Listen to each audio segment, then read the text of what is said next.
Wi-Fi. Yeah. Oh, it's thrown out Scrivo and Tom this time. Jokes on you, Scrivo. Welcome, ladies, gentlemen, and assault intercessors to that 6+++ show. I'm your host, Tom. I am back once again to talk all things 40k with the lovely 6++ 40k team from somewhere in the middle bit of that England country. You know the one. We're going to be talking Battleline today.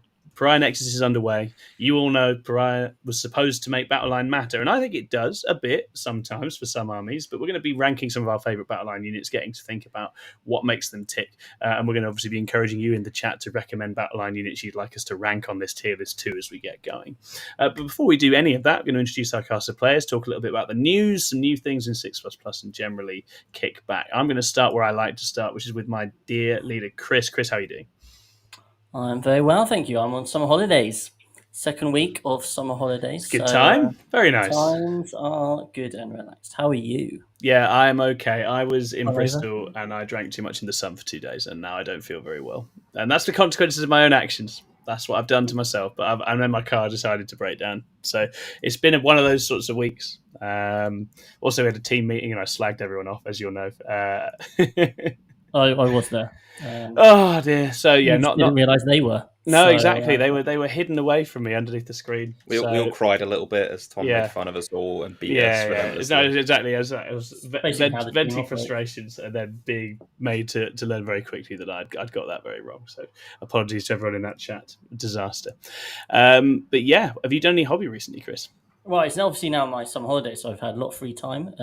But no. The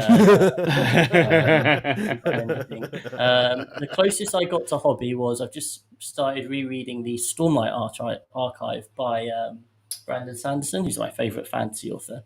And a year ago, I bought a bunch of his Kickstarter. He's got these models which he's done for all the different characters, and I undercoated some of those with spray paint. That was the closest I got, but no actual hobby. I got Peterborough Slam coming up this weekend, and I was like, I could take something very different for Grey Knights, something I haven't used before, but that would involve painting, so I will not. So I have changed my list slightly just to try a couple of new ideas, but no painting, I'm afraid.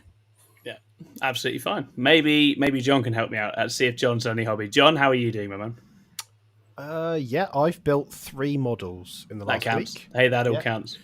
I can't tell you what models because that would be getting me in trouble. But yeah, I've built some models that I shouldn't have. But shush, never mind. Carry on. Yeah. Very, very exciting. And are you generally doing well? You excited for WTC? Yeah, I've been doing a lot of WTC prep where I've been going through a lot of lists. I've been prepping a video about lists as well, which I never thought I could get so excited about different choices in lists to such a degree. But it's fascinating when you kind of look at it from the standpoint of teams, definitely. Yeah, absolutely. Shout out to Paint Cersei in the chat who says, God damn it, Bringers of Flame is so popular that even the sun is playing it. Yeah, I think that's a very good way of describing this. It is very, very hot to be inside talking Warhammer. I'm also joined tonight by the lovely Jack. Jack, how are you doing? I'm doing wonderfully. Excellent. Have you done any hobby, Jack? Yes, I've been continuing to repaint my Tau army. Okay, very nice. I'm just kind of chugging along with that. Mm-hmm. In prep for Peterborough Slam, which I thought was actually not this weekend but next weekend. So I decided to strip like 2 units, and I was like, oh no, I have to paint both these units in a week. Oh god. So there's that. I've got some secret spice to bring to Peterborough Slam. Which I'm not going to talk about because lists are due tonight, and there are people out there who Harley will actively tech for you, Jack. He will. I know he will, even though he shouldn't. But yeah, I've got teammates. It's outrageous. Some secret tower tech there. I've also been playing a lot of games with GSC. Yeah. I think I've just decided that I don't like them. Which basically comes down to the fact. Which basically comes down to the fact that I think what drew me to them originally was the fact that you had so much agency and options and stuff that you could do. Yeah. Whereas in the Codex, that's not really the case. I agree. You're very limited in what you can do. Because I like the difference between the Tau book was like, here's all your good data sheets, but there's a bunch of stuff you can't do with them. And then GSC was like, here's a bunch of okay data sheets, here's a bunch of stuff you can do with them. I like that difference.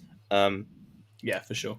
But I don't think I have that anymore. So I'm kind of trying to reevaluate what I'm doing in terms of potential as a second army, because I haven't really invested any money in the GSC. Most of the stuff I've got from them is basically from tournament winnings and stuff. So and as we've seen, factions change, right? So I think it's one to just say, well, if you've not invested too much, you just see. I think I would put my money on them having life breathed back into them in half a year's time, in a sort of resuscitation attempt. I think that's almost inevitable. They're one of those armies that tends to spend its life in need of some love, and then getting some love, and then having a brief reign of terror, and then going away again. So I think that's the case. But I definitely think that book is really hard work right now. And I think if you're looking at a sort of a second major army after Tau, I think one that's perhaps got a bit more dynamism going on right now is a logical choice, right?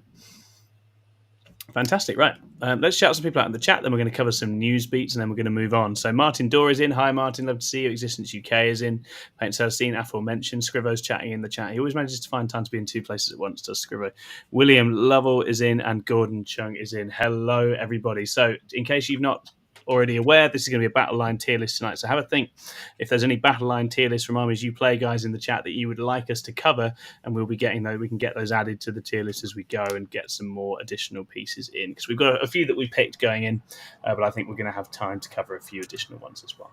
Okay, so taking it forwards to some news beats then. The major news, as far as I am personally concerned, is this Blood Angels box. That looks extremely cool. We saw the announcement yesterday or day before for Sons of Sanguinius. It's a very cool box. You've got Death Company, you've got Flying Death Company, you've got a Brutalis Dreadnought with a hat on, you've got Astarath, and you've got Lamatis. I think that's everything in it. What did you guys personally think of the Blood Angels box as advertised? It's only so erect that I can go. Just like on the actual armour. It is very, very beautiful. It looks incredible, doesn't it?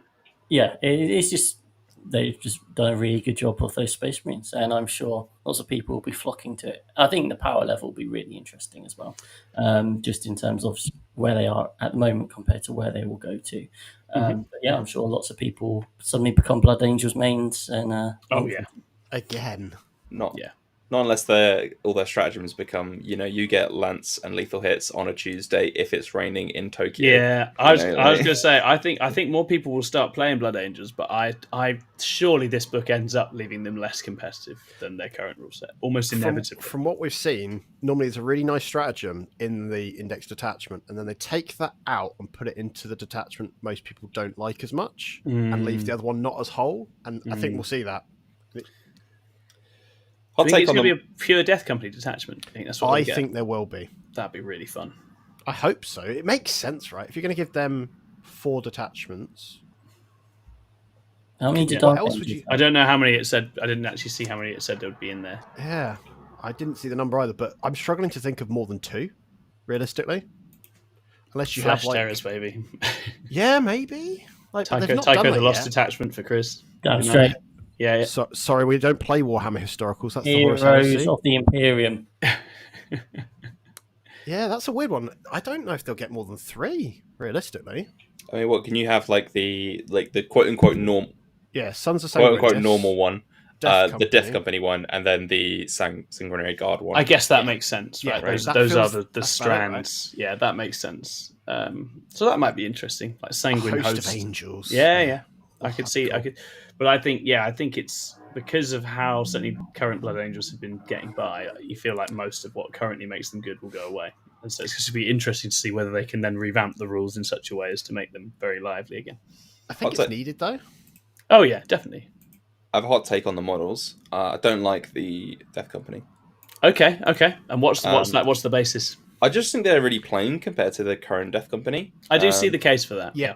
They're just a lot less characterful. I like the Lamatis. I really like Lamatis. I like the Death Company Dread. Yeah. I don't know how I feel about Astra. I think his faceplate is a little bit weird, and I really like the contrast between like the old Sanguinor and the old Astarath, like those two models in contrast to each other. I thought it was a really cool dynamic. So it's a shame to see that go.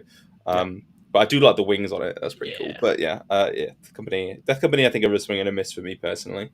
Yeah. I have a counter argument to that though, because I was thinking about this earlier. There was a lot of people online moaning that because you look at the old Death Company, they're very ornate and lots of detail added to them.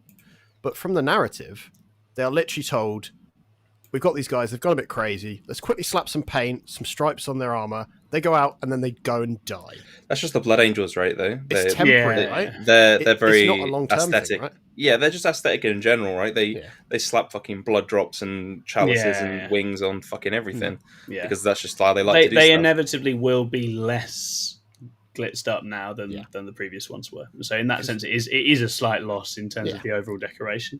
I guess the hope then is that some of the other units that presumably they will also be getting, and this, you'd hope there's a couple other units come out, will slightly make up for that, right? Yeah. If it's something like Assault Terminators or Sanguinary Guard, all those sorts of things. Death Company Terminators. A lot can be forgiven if the other units look suitably. Death Company Terminators would be terrifying. Because the problem I had was that they end up looking like veterans, but all they are normal Blood Angels that have gone mad. Bloodthirst. So I can see it. Why have they got the rewards? Perhaps I don't know. I think that's why they've gone that design route at least. But I think it's probably just because it's easier to slap a sprue on some Assault Intercessors. Yeah, but I'm fine with that. Yeah, for sure.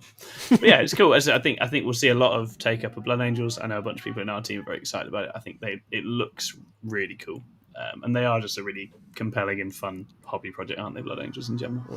But I'll wait and see. I'd like a big, beefy Sanguinor to go with these units. Then suddenly that gets very exciting, right? 80 mil base. Get Chris having his sort of incarnate home. That's what he wants. Yeah. There's Chris walking past, holding his incarn and looking over his shoulder at the Sanguinor. Yeah. Exactly that. I think that would, if there's a centerpiece type model like that would be really, really cool. And that's try to do new Sanguinary Guard as well, surely. Yeah. Oh, those surely. They got new Dante, so Dante needs some nice golden boys to lead. That would be really fun. There's rumours that they're not going to be units of 5, and they're not going really? to have wings. Wow. 3 to 6 is what I'm hearing, and I'm just like, if that's the case, that's a change. Like an equivalent to Inner Circle Companions. Like Inner Circles, yeah. I can see where someone's 200 dots there. That makes sense. Yeah. You never know. As far as other news beats go, we've got a little bit of a meta news beat, which is, we're a few weeks into Pariah Nexus now. It looks like our immediate standouts in terms of factions are Drukhari, Sisters, and Blood Angels for overall performance at the moment. Those are the ones that have been doing the best. Thousand Suns are still ticking away as well. They're very solid. I think they're second in the list now. Yeah, and so those factions, I think that sort of points us towards the slightly more combat-y meta we've been in. There's a lot more fighty. Obviously, Sisters actually aren't that combat-y, to be fair, but I think it's interesting. We've had a couple of new emergent forces alongside ones that were already good. Going to be interesting if that continues. And one thing I am curious about is the extent to which WTC impacts it. I noticed that there was a report this week that Blood Angels have dropped off a bit. I'm curious how much of that you can put on like Dark Angels, right? Because Dark Angels feel like they've probably got a solid game into Blood Angel. So if Dark Angels suddenly become some chunk of the Marine pool, does that hurt Blood Angels as well? I don't know. This time next month, Sisters are going to be fucking everywhere because now people know what lists to run. Well, yeah, I think so. People have been told now by the meta, the Gestalt meta, what they need to play, which is Bringers of Flame. So people are going to be building that. Which worries me, by the way, because the fact that it's a universal take-up of Bringers of Flame is very upsetting to me, because that means only Bringers of Flame will be nerfed in the next data slate, and then the next best attachment will just be broken, which is going to be like Penitent Toast. Yeah, it's like cool. So we're going to look at 6 months to 9 months of broken I think Sisters? that's what it will probably get. Awesome. I think there'll be the usual whack-a-mole with Sisters detachments. I think you can. Well, it depends if they touch it with points costs to the units. Doesn't matter what attachment. Yeah, for sure. And other casualties so far, Orks are definitely on the down. Yeah. CSM are actually in a weird spot where their win rate's in the sort of mid 40s, high 40s, but they can still take out events. So I think probably they were adjusted okay. And Necrons are still very much kicking as well. So it's not been too bad, actually. Overall, I think the game looks quite good. Did you guys clock any other interesting news in the last week? The GW annual report came out today. Oh, yes, it did. Yeah, they're doing very well. All the money we're throwing at them is making them rich. Who knew? So well done us. That's very good. The most interesting thing I saw on that, it's not really 40k related, but the interesting thing I saw on that was that they have Old World listed as their flagship product alongside AOS and 40k. That's very interesting. As something they want to push as like their main... It's done very well. I think it's outstripped their expectations. The overall response to Old World has been massively positive, obviously. Yeah. Cool. Okay. Well, we'll do a little bit of self-promotion because we are very good at self-promotion, possibly the best. And then we're going to start ranking some Battleline units for you. I can see a couple of shout-outs for other ones wanted in the chat. I think we've covered some of them already, but we'll cover some even more. So, obviously, if you haven't hit like and subscribe on our videos, please do that. That helps us massively. Please do leave us a comment underneath and let us know what you think about different things Battleline related. That would be awesome. And obviously, remember that if you want to sign up and support us as a YouTube member, you have that option as well. We're up to about 40 members now. The support has been massive. And so we're really trying to build that this year and keep things going, keep things moving. So if everyone is able to do that, that'd be wonderful. Thanks so much for all the support you've done so far. If you're interested in getting some mentoring or coaching with myself, Chris, or Rob, or indeed Lewis, then you can come through the members route that way as well, and we will help you out. Obviously, for the next week, WTC looms large, so there's not a lot of mentoring going on right this second, but that's going to be kicking off again very, very soon. Okay, yeah, I mean, I think that's it as far as self-promotion goes. Obviously, reminder that everything's still kicking off on YouTube. We've got lots of different shows coming out right now, loads of different content from different angles. And maybe we'll chat a bit about that towards the end if we have some time. Okay, fantastic. Right, Battleline units, we're going to be making a tier list for you. Here comes a shared screen. It's popping up right now.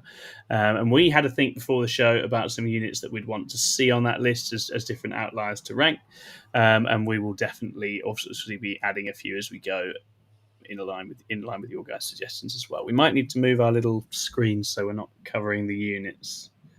Scroll down a little bit. Yeah. Or just scroll down slightly. There we go. I'm definitely curious to hear what the chat has to say as well. But as you can see, we've got a few units in here. We're going to be ranking them S, A, B, C, D. Just quite generic, really. Thinking a little bit, I guess, it'll be interesting to hear what different people's philosophy on this are. Certainly for myself, I've thought about units I rate really highly have a number of different units. Obviously, that's the great thing about Battleline in general, is it can have a number of different uses. But I'll be interested to see what you guys think as well. So we're going to start making our way through these units and starting to rank them. Please let us know your thoughts. Welcome to Unstable Llama in the chat. That's a great name. I'm a big fan of that.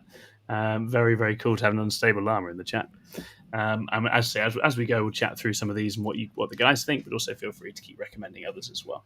So we're going to start with Assault Intercessors. I believe this was John's pick. John, do you want to chat about Assault Intercessors? Well, if they weren't Battleline, you'd still take them. Okay. That was my big thing. They are a solid data sheet and the Battleline. So their magic trick is they're a good little combat piece that get to reroll ones to wound, and if you're on an objective, you reroll to wound if the target is on an objective. So it's very nice. So you're just getting a lot of attacks, swinging at someone, and hopefully it spikes a little bit. And I think that's a nice thing to have for not that many points. Yeah, absolutely. So reroll wounds, really, really useful. Punchy combat unit, and like a lot of the units I think we'll be talking about, these are one of the ones that you can get some amazing character combos going, right? Yeah. Well, as soon as reroll wounds gets applied to a big heavy hitter in a cheap squad, that's really, really useful. And you've always got the cheap throwaway OC as well. Where would you put them, John? So I quite often put them led by a character. I've tried it being led by a captain. I've even tried with a Judicia. I have recently tried with Asmodai. So you give them 4 rerolls to hit, not even into an oath of moment target. Quite often put them in a transport. They can be in the mid-ground, being pushed forward. They can be a counter swing. They have got so many purposes to them. They can be a counter punch. It's just great. And in say, Blood Angels, they are perfect because they're getting that plus to the strength. Oh, yeah, they're brutal in Blood Angels. Sergeant with a power fist. Why wouldn't you want it? So it's just handy. And you can do them in units of 10. That's a lot of attacks, especially in Blood Angels. So where do you think this puts them on the tier list? I think I completely misunderstood what your question was. That's brilliant. Talk about how much I love them, Tom. Right, that was just actually really sweet, John. Where do you put them in a transport? Put them in a transport, Tom. I think that joke's going to be coming back because there's a few more we can do that with. A tier. I think A tier is very reasonable for us. I don't think they're the best of the best, but I can't see people not considering at least taking them in a Space Marines list, especially in Pariah Nexus. It's the thing I look at with a lot of Battleline units, is that I think, is there another unit that's not Battleline that does this, what you want to do with this unit better? Yeah.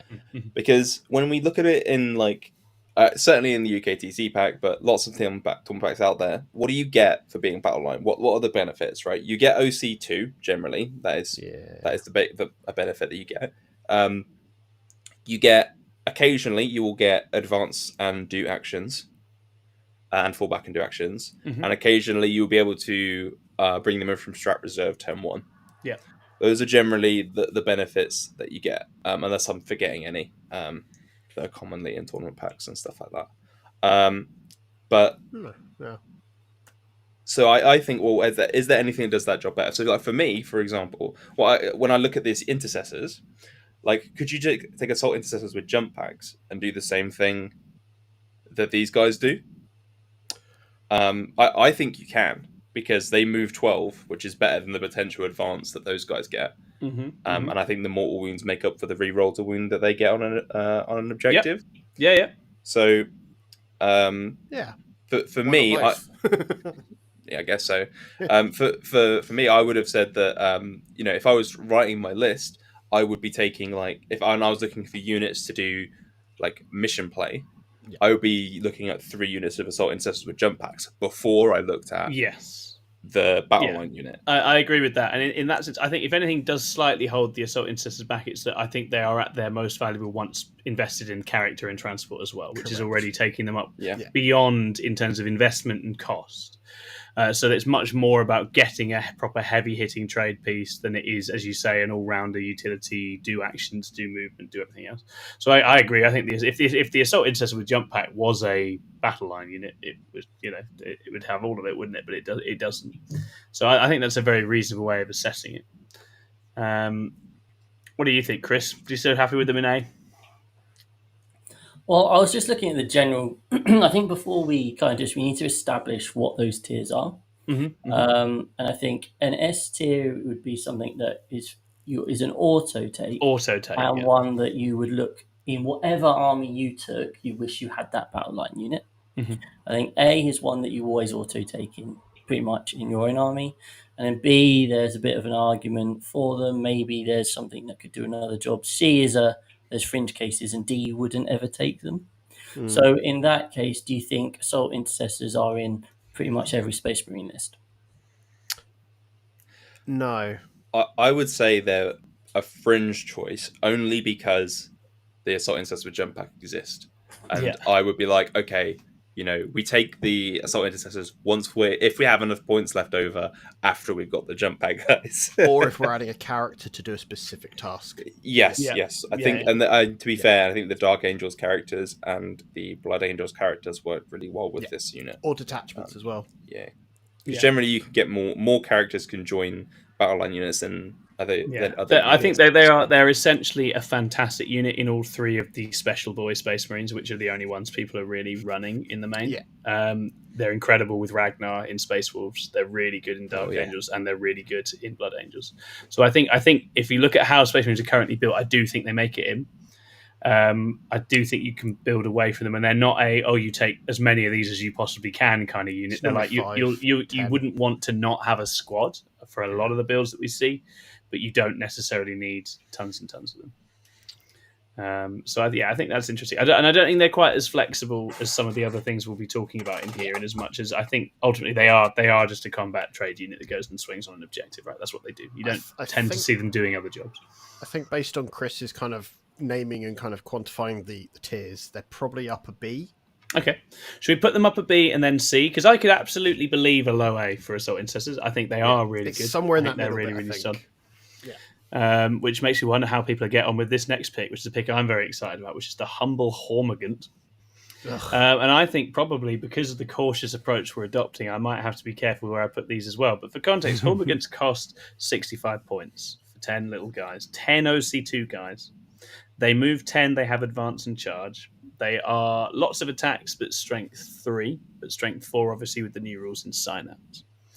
And obviously for Tyranids, what this gives you is just a very cheap throwaway blocking missile, primary denial, very, very useful for getting in the way of things, useful for tying things up. It's just an obnoxious amount of wounds that requires actual shooting to get rid of. And obviously they synergize in some of the detachments better than others, but I think they are a very consistently useful unit across all of the different Tyranids builds that you might want. The interesting exception possibly being maybe you just go full monster mash with Nids sometimes. Maybe you don't need them in that position. But certainly as I see it, I see Hormigants very, very relevant and very, very useful. VT Jake is in. Hi, Jake. And he says, very humble gaunt. Yeah, I think they're one of those units. It's partly because of the way I like to play the game. But having played against New Hormagaunts a couple of times, I'm just like, I would be taking 3 of these in any list at any point. But that's because I like that cheap OC denial way of playing the game, and that's not the same as saying they're fundamental to every NIDS list. And as there's another NIDS battle line in here already, you can actually make a case for all of them. But I'm curious, what do you guys think? How do you see them? I think they're up there because even in like Crusher Stampede, having just a pocket 10 of them that can just go and be an annoyance. 65 points when you're buying all these big creatures. It's handy to be able to just slip that in, I think. Yes. They are a battle line unit. They're a battle line unit that is rapid enough that it can make strides in the late game into places, and also has some degree of secret mission potential for scoring as well in terms of getting out and doing things, which I do think is something we'll talk about with some of these other battle line. Being able to potentially score secret mission with some battle line does increase their value at the end of the day. And they are small bases. They're like 28 mil bases on the new sculpts. It's not a huge footprint either, I suppose. No, so they can screen in that sense as well. You can spread them out. What do you think, Chris and Jack? I think that again, when we're looking at battle line, we need to take into consideration the other battle line choices that you have, and what they mean for your army list choices, right? So Hormagaunts don't have the benefit that the Assault Intercessors have, where you can join a bunch of characters to them and give them a bunch of buffs. So they're never really going to be a damage dealing unit. They're more going to be a kind of like a chaff piece. They can battle with other chaff, but that's about the extent of it. They'll kill cultists if they have a full unit and they get the charge, right? Which is fine. But because they're 65 points, but gargoyles are 85, and this is another one where I think if you're looking at building a Tyranid list, if you're doing Endless Swarm, if you have a very specific role in mind for them, I think they're solid. But I think they just get pushed out by stuff like gargoyles. So I would have put them probably as a B choice, personally. Yeah, I think by the same criteria, that's kind of how it feels like I'm leaning as well. What do you think, Chris? Would you guys, Tom, in your Drukhari army, would you pick these guys, put them into your... I think I absolutely would, because I don't need venoms for them. I can yeet them out and do that job. I can yeet them out and do that role without paying for transports. It's quite appealing. I think a couple of squads just to throw away on flanks in the early game is really nice. Would they make your list, Jack? Well, they're better than Kroot. They're definitely better than Kroot. They'd also mince Kroot in Synapse. Yeah. I think I think it's an interesting one because, as Jack says, they don't have the output, right? No. And I guess if we're thinking battle line, there are various categories. It's like what makes a battle line unit good? Yeah. Well, it's generically a good unit because it either can output damage, or it's very resilient, or it has a fancy trick, or like that sort of thing. In the case of the Assault Intercessors, they don't move fast. They're normal marine bodies, but they have some decent output. So they're kind of like average. The Gaunts move fast, they do the action stuff, and they don't have the a 10 man is 30 attacks in Synapse Strength 4, AP 1, Damage 1, but hitting on force. So it's going to bully and damage units, but it's not like this will take out units. Obviously, it synergizes in some of the detachments better than others. It's 20 OC. It's 20. Its biggest thing is that it is 20 OC that moves 10 advance and charge. And takes space. That's the value to me. That's what if someone doesn't cap a point correctly, you get those 10 bases on, and that's your point. And it now does it. You don't have to charge. Does it for 20 points cheaper than gargoyles. As far as I can see, that's the big appeal, right? Yeah. I'm actually going to revise my placing, and I'm going to say C because I think they're a fringe. I think they're a fringe choice, right? And the reason I'm saying that is because, again, they do get pushed up by the units, but I've watched enough Bug Watch to know that when you randomly get Hormagaunt units in the lists, Davey and JP will say stuff like, I don't know what this Hormagaunt unit is doing. Which, to me, that's hilarious. That's not a B tier unit. That's not a reassuring sign, is it? I don't think you can have a unit that's in B tier and ever ask, I don't know what the purpose of this unit is. That's interesting. Some good context to that. I played into a Crusher Stampede list on Sunday, played by Davey, and there was 10 of them in the list. Just saying, just to mix that up a little bit. I think it could be a stance that's changed in the last few weeks since they got their new points and the synapse change. But just an example. That's weird, isn't it? I know. That's weird, really. It feels like Hormagaunts are really struggling to justify themselves here. I don't know what you in the chat think. I'm content to put them. I'm trying to look at who are other contenders in here. What I would say is that almost everything in here, not quite everything. Grey Knights in the better than Hormagaunts. So I think probably let's go up a C for now. Yeah. And I'm feeling bad for them because I would still run. You came in here thinking A tier, and now I did. I was legit. I was ready for A tier. I know the crushing grip of reality is on me now. I know you're relentlessly positive, Tom, but something does have to go in C and D tier. Otherwise, I'm going to build 10 Hormagaunts after this, and I'm going to paint them, and I'm going to love them. I put a unit into the list that is definitely C or D tier, so don't you worry. Oh, yeah, you absolutely have. But speaking of a unit that absolutely isn't, we've got Grey Knight Terminators. I noticed Harley in the chat. Hi, Harley. Good to see you. Says, Tom, you better not rate Grey Knight Terminators because they're defo D tier. They die easily to Scourge. That they most certainly do. Absolutely. So, Chris, what do you think about these? Do you want to take us through your reasoning?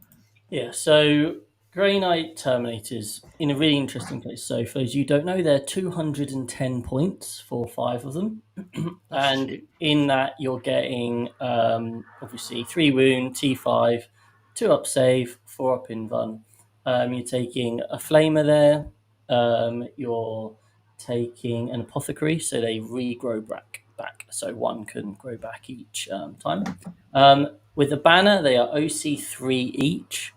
So obviously that's an OC 15 unit before you've added any characters who will add an additional 2 AC to that. So it could be an OC 17 unit. You can take them in 10s as well, obviously. They could be headed by powerful characters such as Drago and all that sort of thing. Mm-hmm. Obviously, Grey Knights have the wonderful ability to be picked up and redeployed. So, which adds so much to them. In terms of kind of like secret missions and that sort of thing, they're in a good place. Their output is middling, as is the case for most Grey Knights. They're 4 attacks at strength 6, -2, 2 damage, lethal hits on the charge. So they can do work. They don't have any rerolls. They're slow, they move 5, but the whole army auto advances 6 and gets fly. So they can get somewhere if they need to. So if you look at that first UKTC mission with Terraform and Swift Action, you can auto advance these guys 11 inches and just get on and start terraforming onto the middle objectives straight away, basically. Yeah. So if we're looking at kind of like the broad picture of things, they have decent output. They have reasonable resilience, unless you're Harley. They have potentially incredible mobility because they can be phenomenal mobility wherever they want. Yeah, they can affect so many parts of the game. Yeah, exactly. So I think they're in a good place. If you look at the recent WTC, for Grey Knight, there are out of the 40 countries, 28 countries have taken Grey Knights, and there are 47 Terminator units. So a huge amount of people are taking Terminators. There are in fact more Terminator units taken than Strike Marine units. So they are clearly, and on top of that, a lot of the Grey Knight characters are in Terminator armor, which means they can't join kind of like Strikes and Interceptors. They have to join. So Librarian and Terminators is a very, very common package. Like Drago and Terminators is very common. Mm-hmm. So I don't think they're S tier, but I think they are A tier. It's where I would personally put them. Yeah, how do the other boys feel? I think Grey Knight Terminators are an absolutely fascinating unit to talk about in the context of a Battleline tier list, because then realistically they're not like any other Battleline unit. They're an elite choice, like an elite infantry choice, and like mainline damage dealer, like a Death Star choice even. In any other army, it's just because of the nature of Grey Knights, they just get the benefits of being Battleline in addition to their normal. Their normal stat line, which I think gives a lot to them. So, and you also have the benefit of they not every Grey Knight list will take them, right? They're good, right? But you don't have to build around them. No. They're not like it's not like a balance destroying kind of unit. No. Like there are lots of lists. There's a legitimate choice there to be made, because Terminators make you better or worse in certain matchups, and taking none of them and the loaded Nemesis Dreadnoughts make you better or worse in certain situations. Completely. Yeah, exactly. There are builds that don't need them at all. They do exist. And there are metas that are extremely hostile to them in a way that hurts you a lot more than if they happen to be able to kill your Hormagaunts or your Assault Intercessors, right? This is a big investment in terms of what you're spending to get them. Where I'm going with this is that I think they should be in A tier. Because I think as far as other Battleline units go, I think they stand like head and shoulders above most others. Yeah. The only downside to them being is that they almost are doing too much, right? They can't take on a Battleline unit's traditional roles a lot of the time, because they're also having to be your elite infantry choice. Yeah. Ultimately, they're a primary brawler unit, really, aren't they? In a lot of ways for Grey Knights, and they serve that role whilst also ticking off cards as they go, in a way. I think A tier, because I don't think if you didn't see Grey Knight Terminators in the list, you think, oh, that's really weird. Why are you not taking that? No. But you would also never question it if you saw them in there. So. Completely. Because they are pointed similar to other elite Terminator units. Yeah, they're not cheap. They're only 20 points cheaper than Deathwing Knights? If they're 250? Who are not Battleline. No, but they have a very different role still, and it's just, they still get more for it, right? God, I really thought Hormagaunts were going to vanquish Grey Knight Terminators in this tier list. I'm devastated that it's not worked out that way. If someone can, John, do you mind just keeping a note of ones people are shouting out in the chat, just so we can start getting to those once we start making our way through? Jack, pick one of the battle line that you had in mind, so let's keep it rotating around the players. One of the ones on this list, or just one? Yes, one of the ones you suggested that's on this list. Yeah. The ones that I suggested are not on this list. How have I managed to fuck that up? Okay, wonderful. I thought it looked a little bit light. That's my bad. Trying to do it during the meeting. That's fine. We can add them though, Jack. So just holler and we'll get those added. I was looking at breaches, obviously fire warriors as well, and necron warriors and immortals. I think they're interesting to talk about. Fantastic. If you want to track those down and get those images in, Chris, that would be fantastic. In the Chris doesn't know how to do that. That's fine. Okay. We are so professional. It's so well put together. But in the meantime, one that we can talk about, I think is really interesting, is 1,000 Sign Rubric Marines. Yeah. Rubrics are going to be S tier, surely. You would think that, but if you look at the WTC lists, they're actually moving away from rubrics. In fact, there are many 1,000 Sun lists from like Pod 1 teams that don't have any rubrics. Or that's interesting. Because rubrics are quite expensive. And realistically, the damage output and the points, the amount of Cabal points you get per point you spend on the unit is very low. And really, all you're using them for is to get every roll to wound. Mm-hmm. So I think a lot of those lists are just running like triple,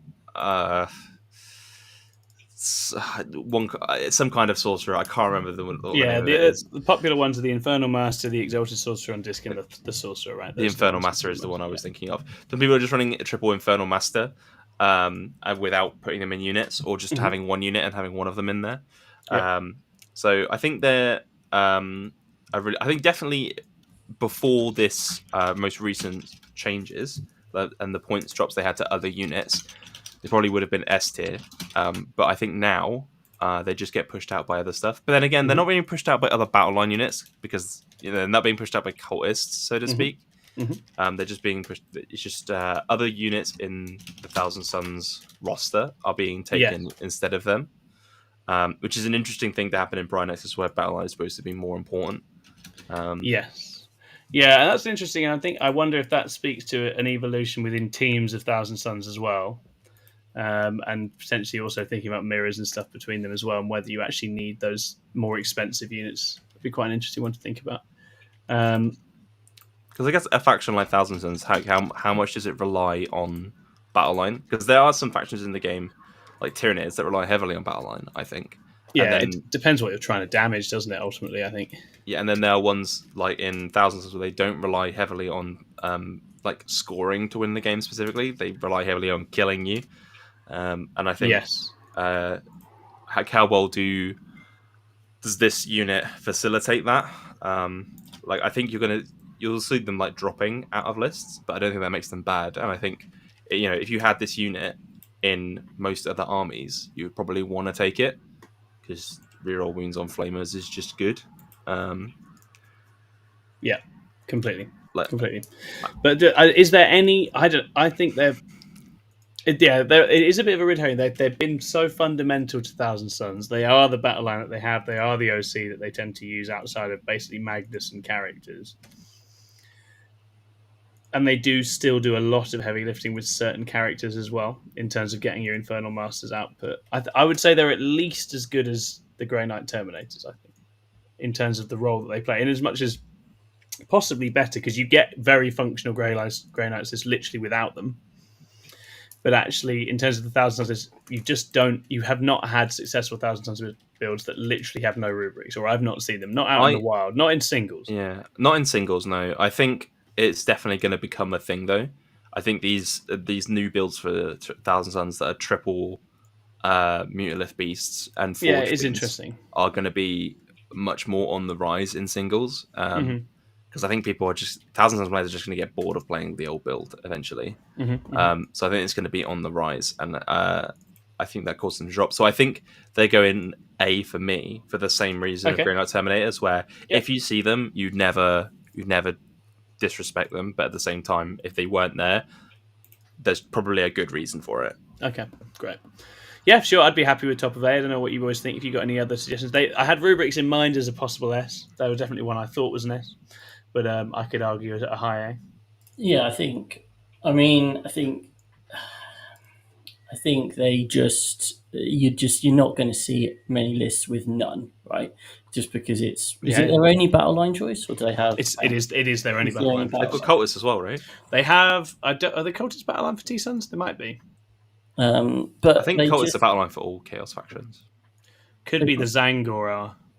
They provide such good utility, and I think they house the home for characters. I said like the re-rolling with the flamers. Opens up Cabal points. They synergize so well with a variety of things. They're so good that CSM players are taking them, right? So I think they're better than Grey Knight Terminators. It's how many other armies out there would be like, oh man, yes, please take me to rubrics. Would be the thing of whether to put them into S tier or not. Yeah, for sure. Certainly, I can build and run lists without them. So let's go A for now. So we're putting them at above GK Terminators, I think. Oh, one place. There we go. Bosh. There we go. Okay, wonderful. Well, sorry about that, Jack. We are getting our tier list fixed up. I have managed to not add Jack's choice, which is why I shouldn't try and multitask. I'm not a natural multitasker. That's all right. I can just distract everyone while we put everything in the background. With rubric-related chat instead. And so John's adding a few at the moment, so we're going to be moving it over to that in a moment. But I'll shout out my next one next, because Unstable Llama asked, please could you do cabs? I'm interested in Tom's take on them. Now, kabalites are a very good one for this. I think kabalites are an example of a unit that can do a whole range of different things and do them very well. What you've got in Kabalites is a unit that is split via transports into disposable OC, split into a gun unit. It is in Sky Splinter both a combat and a gun unit, because actually it's got lance disembarking with rerolling hits if you want it, so you can juice it up to do a whole range of different things. It's got grenade. It is obviously, once you've added and the like, it's quick. It also stickies objectives. You can also obviously put it in the Court of the Archon. The Court of the Archon's a fantastic unit. I think Kabalites really sing in a Court of the Archon as well. They're obviously flimsy. I think their mixed profile slightly hurts them. You can't really tool them up for specific jobs. Ultimately, you've got your Dart Lance, your Blaster, your Shredder. You know, it can be quite a frustrating unit to use, because you're kind of trying to get use out of a bunch of guns that are tooled for different things. But once you get good at knowing where your different Kabalite guns want to go, I think they're really, really useful. And in terms of Drukhari at the moment, I'd say they are their best battle line unit, because they are both shooting, denial, scoring, and combat. In a way that witches aren't. Witches are basically a vehicle for Lilith, and then that's it, right? Whereas you see cabs used in a whole range of different ways. I mean, Kabalites are, to me, one of the ultimate quintessential battle line units. Yes. You see them in I think every single Dark Eldar list. Yeah. They have all the basics. You can split them via venoms, Yeah. which is great. They've got OC2. So you can have one unit with all these special weapons and one like throwaway unit just to go out on objectives. Yeah. They can. They're fast. They're cheap. They have grenades. They have they can be, as I say, half of the unit with all special weapons can go in the venom, and you've got a relatively cheap yet respectable fire base that takes buffs in the form of pain tokens very well. To me, I think if we're Kabalites are not like this ultimate super unit, but if we were going to list Battleline units specifically, I think they sit at very near the top. Yeah, I agree. I completely agree. I see them in a very similar fashion to the rubrics. I think I would put them in S because I don't think there's a world where you don't take Kabalites in any Dark Eldar list. Yeah, that's interesting. I think you can, and I certainly think that you can have lists where you only take one and do that very successfully, which is the case made to keep rubrics out of S. Was that you can make lists where you only take like one. I think you do always want them. You do always want one unit in there, and so I guess in that sense, they are very valuable. I think the way that Dark Eldar plays, which is much more objective focus, movement shenanigans, move blocky, that kind of thing, I think they're way more useful and essential to the game plan than the rubrics are, which are mostly sit behind a wall, pose an Overwatch threat, someone wants to jump around, and get 3 rolls to move into an Infernal Master. Mm-hmm. Yeah, I guess they are more of an all singing, all dancing unit than that. What do you guys think, Chris and John? I mean, how many points are they? They're 110 for 10. So it's 55 for 5, and then you're also paying for venoms on top. Yeah, but you still see them. So for a 2 units of 5, one of which is a special weapons squad and a venom, that's 180 points, and that is 10 toughness 3 wounds with a 4-up save and a 6-up inbar. Yeah, I think, like as you said, they've got damage output. They've got the OC. They play into the game plan well. I think a lot of armies would. Well, I think. Do you think you have to take the venom with them? I've seen some lists where they're running more sort of foot-centric Drukhari, and they do. But I think the problem is that a 10-man just isn't particularly useful, except in a couple of very specific situations. Right? You can put, when Real Space Raid was a thing, you'd have 10-mans in Raiders, and that made some degree of sense. But I think to get the full Swiss Army knife out of them that kind of me and Jack have alluded to and others in the chat have alluded to, you need to be splitting them to really get that versatility. Then you suddenly a 10-man it's juicing up a court, it's sticking a home objective, it's doing a series of different actions. And they are one of those units that will do a bunch of jobs across the game. Like they are phenomenally versatile in that sense. It's just whether they're so good as to make them an S tier or not. Yeah, they're a signature unit of the army, but I don't know, like at no point do I look at my Drukhari opponent's list and go, oh God, they've got Kabalites. It's more that you look at it and go, right, they've got Kabalites, because it's a certainty, right? Yeah. One thing you know they're going to have at least, in my opinion, you'd see at least 2 units, whether they're 5s or 10s. You ask Rob how many points Kabalites get him per game, and I guarantee they'll be the unit that gets him the most points. Yeah, absolutely. I mean, you can just watch last week's Friday Night Fight Night that I capably ruined. And you can see just how effective that such a cheap unit that you can throw out they are incredible. I'm not saying that they're not. Yeah, absolutely.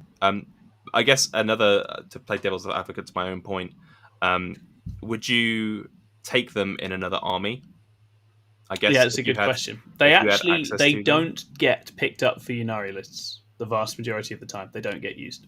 Which I think is interesting in and of itself. Witches and Lilith do, because you can get Lilith and Ynnari for reasons unknown. And I guess the rationale with Ynnari at least is that they've got so much genuinely just super rapid infantry that they don't need to go through all the different hoops involved in getting Kabalites and transports involved. It's them getting it in and out of the transports in Sky Splinter that gives them another layer of value as well. I think I can totally see your case though, Jack. I would hold for high A for now, and I think we see how it develops, and if any, because I could definitely see rubrics and or Kabalites being contenders. John, by the way, the Grey Knight Terminators have gone into A, but the Strikes haven't yet. If you want to swap those two, wrong one. Don't you've dug us out of a hole that I've created, so I'm in no position to Jack, check your messages. I'm writing. Thank you, babes. James Workshop says, hey, long-time listener, first-time caller. Hi, James Workshop. Lovely to have you in. Scrivo, you're a bad influence. I've ended up buying more Dark Angels thanks to your Inner Circle show. The Inner Circle show is very good and is hopefully nurturing little Dark Angels mains all over the place at the moment. We're big fans. Question is, what have you bought? That's what. If you haven't yet watched it, go and watch, because that's Scrivo's kind of flagship show at the moment. If you want to see all about Dark Angels, it's really is the one to watch. Okay, so that's me, which now takes it to Scrivo. Do you want to pick one of your Battleline choices, Scrivo? I'm going to go with Grots. This is we had some shout-outs for Grot in the chat. Mm-hmm. But I think that in itself adds such a value to something that I already would have taken at least 20 of. Yeah. So to me, them being in Dread Mob, they get Battleline if. Uh-huh. You can scoot them up the board reactively with the stratagem whilst they're in that detachment. It's literally, you wouldn't not build a Dread Mob list with them not included, right? It just feels like one of those fringe cases where it's almost like you go, I'm picking Dread Mob, and then it puts in 3 units of them ready. Mm-hmm. 6 units of them, like they're ridiculous. What are they, like 40 points? It's like, why wouldn't you? And it's just like, I can't think of a list I've looked at of Dread Mob where they've not had a silly amount of Grots, and I've looked at it and gone, that seems like a bad choice. It's like, it's not. It's such a good unit. 40 points for 10 of them, and they're OC2. 11. Right? 11 of them, like the end, like in my opinion, I just put them straight in S tier. They're 2 each plus the runt heads 1. Yeah. And then if they start in your movement phase, if they're on an objective, you get on a CP. 4-up, you get CP. And that's not capped. So you could fail on one objective, and then on the next objective, try again. Yeah. Why wouldn't you? Just keep going until you finally succeed. They're at a price point where you can just have 2 squads of them. A lot of the time when I'm writing Orcs list, when I'm looking at the leftovers, which is where Battleline often gets sorted out, you're like, 2 Grot squads. Jobs are good. You can screen your entire home field with 2 squads of Grot. They're so good. So yeah, I think once you're rating them amongst other Battleline units, I think they do everything that you need a Battleline unit to do, while also being incredibly cheap. Just being able to fit into so many lists, and they don't disrupt your game plan in any way. You can use them to, push forward and like as a sacrificial unit to get a point. You can outflank them with the army rules. You can the mission rules. Advance and actioning them is great. You can use them as a backfield unit to screen your backfield and hold your home objective. Like, they do basically everything. So, I mean, to me, I don't see any downside to this unit apart from the fact that it can't fight. So I would put it in S personally, because I think so. It does everything you'd want a Battleline unit to do. Yeah. And I can see why, having put Grots in S, I can see why there's a case for Cabs, because I think in terms of the actual range of uses you can put Cabs to in a game, they've got the edge on Grots. Whilst once split, they are effectively not that far off Grots in points cost at the moment. So I can see the rationale for Cabs there, but I do think you have to factor in actually getting transports and other things invested to actually make them do those things. Whereas Grots, it's literally just 40 points here. They cover more space as well. They're giving you a very useful resource in terms of CP. And you just see them in every Orc list, don't you? And they've got such utility. I would love to know how a primary denial Orc list with just Grots in trucks gets on, because that's just tons of OC in trucks for 100 points a pop. You could have just 5 trucks slinging Grots out. Sounds like a Friday night fight night. A Speedwire experiment to try at some point. All right, taking it over to perhaps if we have one of your choices, Jack. Do you want to go? Let's go with the Fire Warrior Breaches, because they're on there. I think they're interesting. It's an interesting one to talk about. Everyone, obviously, they are a bit of a boogeyman of the Tau army. They, I think, are a really powerful damage output unit. 2 shots each, strength 6, AP 1, damage 1. They get full rerolls to wound if you're on an objective, but they don't get the reroll 1s bit that most other units get like that. So it's just the reroll 1s if the enemy's on the objective. And they have they got a 4-up armor save. They have an innate -1 to wound against ranged attacks from their Guardian drone. They get a bonus wound for their Sergeant. They have a marker light, so they can give other units cover if they spot for them. So they're quite versatile. They are assault as well, so they are quite fast. and they are obviously very well paired up with Devilfish transports. Like the kabalites, they're another one that sings once you've got all the bits and bobs around it, doesn't it? Yeah. I think when it comes to a Battleline tier list, I'm not sure if I would put them like super, super high. I think as people would expect breaches to be, because I think they're limited in the sense that they are quite a squishy unit that you have to, and they're only 10-inch range, so you have to basically commit them to close combat range to get your damage out. And then they also become like an integral part of like your damage output for the army. They're not necessarily a scoring piece. Yeah, that's fair. And I think they also, because they're 100 points, so they're on the expensive side for Battleline units. They obviously they can't split, unfortunately, the same way Kabalites can, and they can't take any special weapons. But I mean, their weapon's pretty good as it is. The other thing is, if you want to get the most out of them, you've got to put a 50-point character in there, and the transport with them as well. So this kind of like brings the whole package up to like 210, I think it is, something like that, around that range, 225, something like that. So that's a pretty big investment, I think, to get the most out of them. Yeah, I agree with that. And they're definitely better in Carrion because they have a lot more synergies, I think. Carrion and Montcar, sorry, because they have synergies in both of those. My vote would probably be for either B. I would have said A definitely before. I think in the newest data slate, possibly B, because I think they get pushed out by other units. But I think just because of their cost, they're really expensive, like the whole package. That's basically the main thing that I look at on this one, is like they're quite expensive for what they do. Are they in every tower list? No. They're not in the tower list I'm taking this weekend. They're in a lot of them, but they are no longer the only way it's being done. Yeah.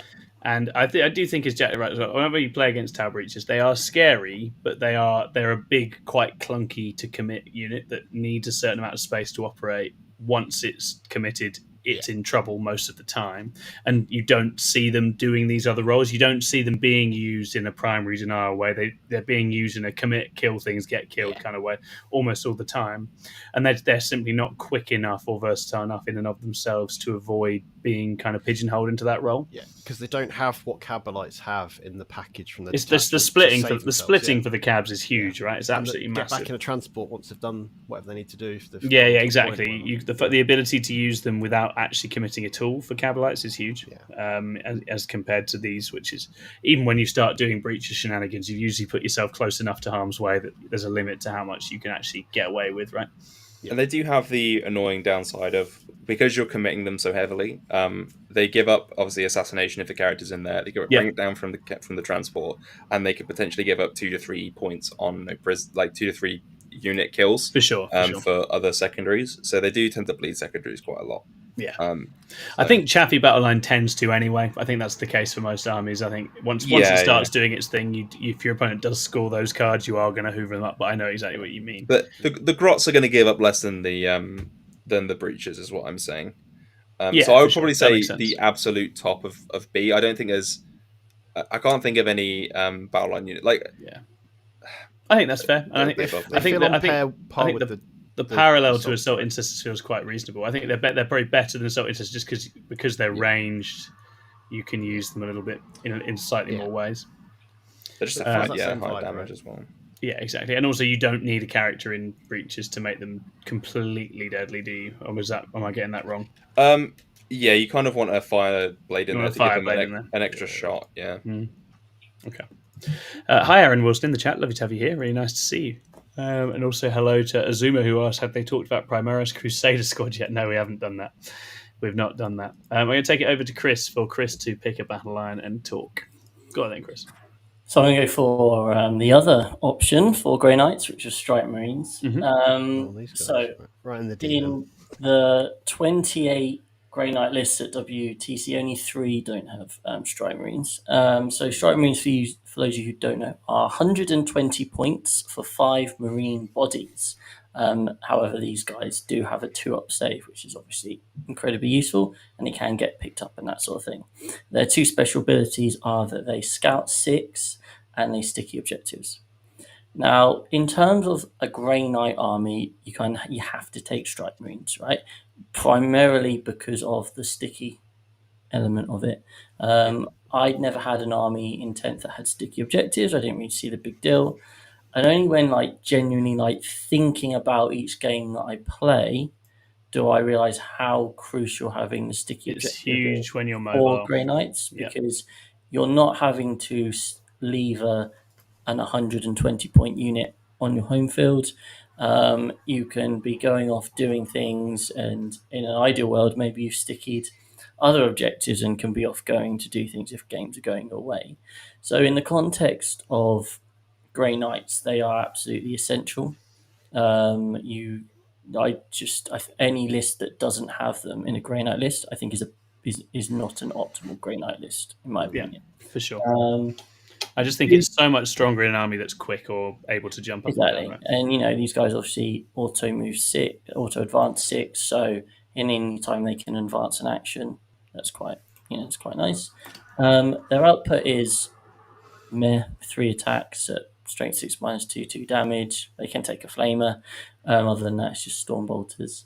Their resilience is quite irritating, especially with Armor of Contempt to up save, and of course Mr. Deimos. They're OC2 as you'd expect. So I'm not 100% sure where to put these guys. I think in the context of you always putting them in Grey Knights lists. So in Grey Knights, they are just an A tier unit, and they do so many things. I guess compared to other armies though, 120 points for essentially 5 Marine bodies is quite rough. Yeah, and they could be interceptors, right, beyond the first squad. Pardon? They could be interceptors beyond the first squad. Interceptors are 10 points more, but they're less OC. But they're quicker, right? They move 6 more. Yeah. I think the Strike Squad are the quintessential example of a unit that any other army would probably take if they had access to it.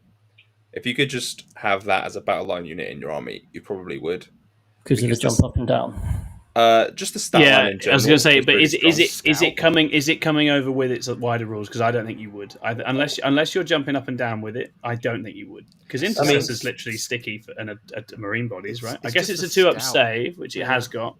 Okay, sure. Space Marine specifically, maybe not, but most Xenos armies, I think for 2-up save, sticky objectives, they've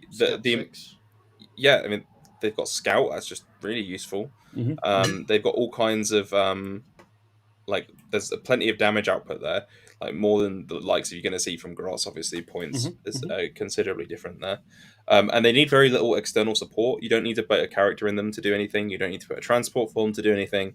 So that 120 points is high, but you don't have any additional investment you need to put into them. So I think they are probably an A. Maybe S. They're quite expensive. I don't know if I put them in. Yeah, I don't think at that point. I think they are an A1. I agree. I see them alongside things like rubrics and kabalites.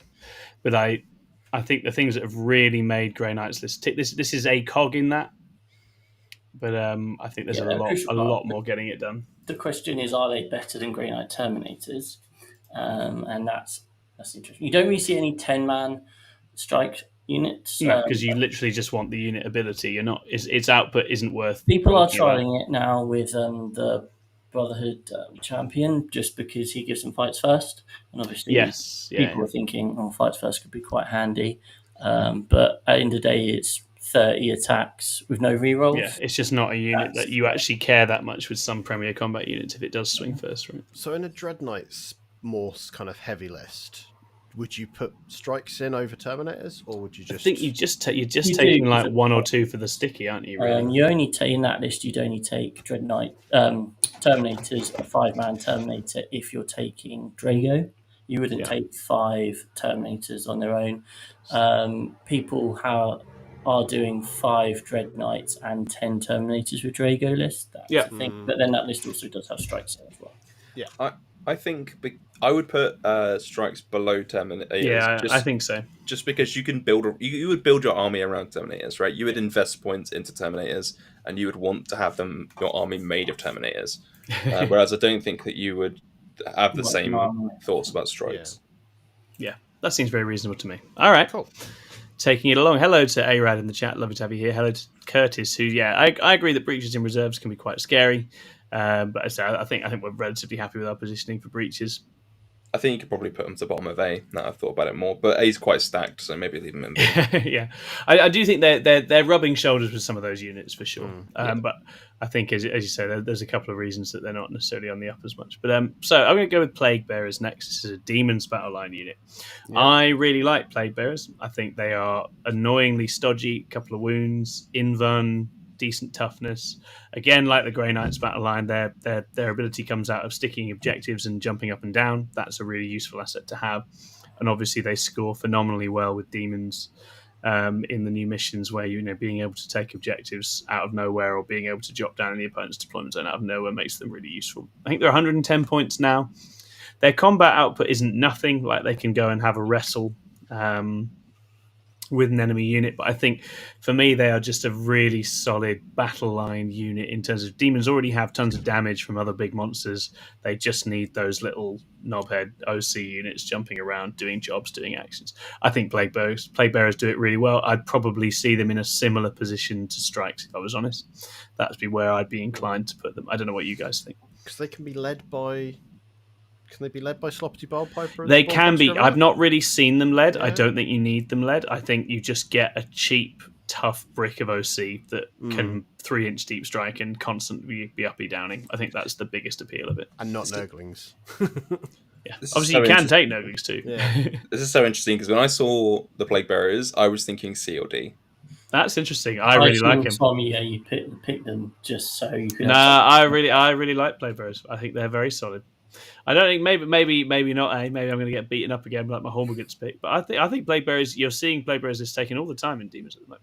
I don't know. I've not looked at Demons lists. Yeah, I think they're not in all Demons lists. They're in a lot of Demons lists by virtue of they can sit on the back objective. I don't think they're the primary target for like 3-inch deep strike plays, because I think horrors do that better because they can just shoot while they do it. Mm-hmm. They also have they're also more resilient against rain damage because of their special ability. As opposed to T5 and a 5-up save, I think they have against ranged Plague Bearers. I don't think any of the character choices are particularly good for them. I don't think you'd ever want to invest. You don't run them with a character, no. Yeah, and I just think because they're outclassed by horrors in the battle line section. Horrors cost 40 points more for essentially the same function. Is I think the issue. I think you see more horrors. I think you'll see 2 to 3 horrors units where you would see one play. I mean, to be fair, Franco, our Franco, if it was Franco, normally takes like 1 Plague Bearer unit and 2 horrors or 3 horrors. Mm-hmm. But I don't think they're D, because I think they're not. You'd never take them. But I think they're probably C, just because they're not. I don't think they achieve their what you want them to, which is to be a resilient unit, because they only have a 5-up save. And I think they're just, again, outclassed by horrors. Is it unrendable save? Like, 5-up invuln. Yeah, 5-up invuln, T5, 2 wounds each, and it's just amidst all the other stuff you're trying to deal with. I think horrors are 4-up invuln against ranged. On my thing. Horrors are 4-up, but T3 single win. But they turn into other units, right? They do split unless you get hit hard. Yeah, that's what makes them really resilient to range. I think it depends a little bit on the kinds of armies you're up against and where on the board you're turning up as to how useful those different things are. But yeah, and also horrors don't have sticky, whereas Plague Bearers do. And I think sticky, again, for demons in much the same way as Grey Knights, is really valuable at the moment. I think if you had, like, let's say you were looking at demons lists, right, tournament. If someone was running like 4 units of Plague Bearers, you'd be like, "What's that guy doing?" Yeah, I see them a lot like Strikes, where I think you would definitely want to have one. I do think you definitely want to have one, and I also think Demons lists can function without horrors altogether. So that's where I think at their baseline, I see them as more useful than horrors. I think you can make entire Demons lists built around the horrors splitting thing, and players like Franco do. But I think it's a no-brainer to include sticky in Demons and to have that. They're kind of in the Assault Intercessor Strikes category by how you've both kind of described them there, then, to me. Yes. They're kind of mid B. I think mid B would be probably fairer.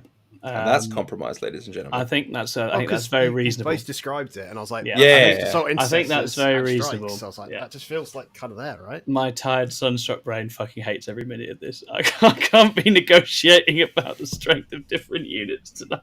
My poor brain's drying up. But that was very useful. It's very valid and very useful conversation, right? I think it's genuinely really, really an interesting one. I just think, sticky is what I think keeps them in the mix.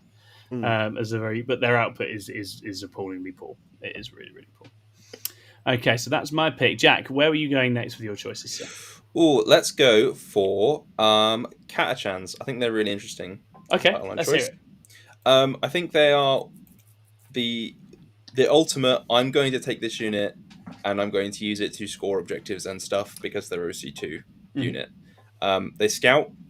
They are OZ2, and you can make them movement 9, and they can get in a transport. That's it. They're 55 points. They are so cheap, and they are so reliable for what they do. Right? They have a bunch of flamers. I say a bunch. I've got 2 flamers. They're not.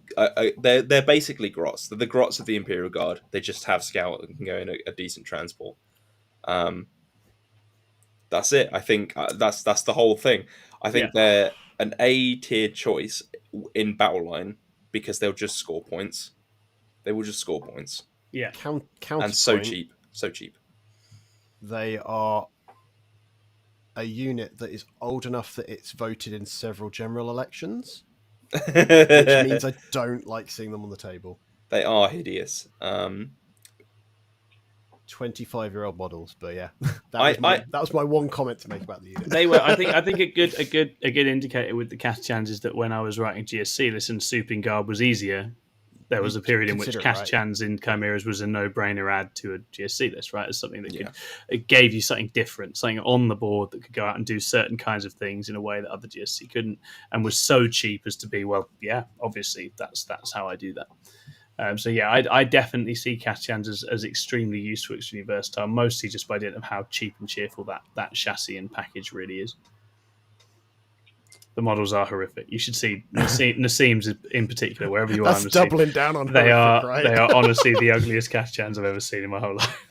So many nice 3D sculpts, though. Oh yeah, completely. They'll get a refresh soon. What do you think, Chris? Where do you see him? Kill team. I'm not gonna lie, I don't really have much opinion on this. They're cheap. They do a job. They fit in. I don't know. C or B.